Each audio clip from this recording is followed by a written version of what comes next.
سر خلاصېده ډېر ګران کار دی ځان و دا نن خلک وګوره ماښام وګوره څونه بېوقوفه څونه بېعقلان څومره له عقله خلاص ته نه په خبر یو انسان زیرول انسان مسلمان نه انسان زیرول تر کعبې نړېده ګرانه ګناه ده کعبه سړی ونړوي دومره لویه ګناه نه ده د الله رسول فرمایي لکه د یو چا زړه زیرول ناحقه زیرول مجدد الفساني صاحب رحمه الله فرمایي وای د کفر څخه مابعد تر ټولو لویه ګناه دا ده د یو انسان زړه زیرول مسلمان یې نه دی یاد کړی مسلمان دا یې نه دی یاد کړی انسان یې یاد کړی دی نو دا پرون چې دا دونه دندې وې دا دونه خلک دا عجبه خبره ده هر سړی کوشش دا کوي چې زما فوج خوشحاله سي د فوجانو د خوشحالۍ دپاره څه چمونه دا خلک نه کوي خو هغه الله خوشحاله که فوج د الله په لاس کې دی فوج به هم درڅه خوشحاله سي صحیح سلو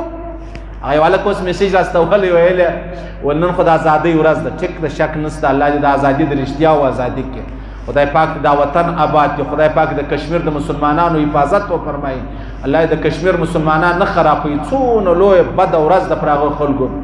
ول چې په کم وطن کې د ورځې 15 واره د انسان څه شناختي کارت کتل کېږي شناختي کارت ښکاره کړه شناختي کارت 15 واره به ته شناختي کارت ورښکاره کوې بیا د یوه چوکه څه در بله چوکه تایې لکه یې هلته خلک وایي نن د ازادۍ ورځ ده نن د ازادۍ ورځ نه ده دې ته ازادي نه ویل کېږي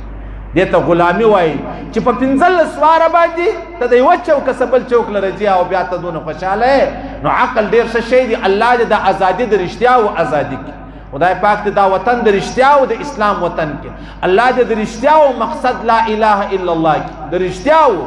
او که منافقت چې چل دوکه منافقت پر مخ نه دی تللی چل نه دی تللی دوکه چې د هغه تللی نه بله خبره خلاصه ده عاجزانو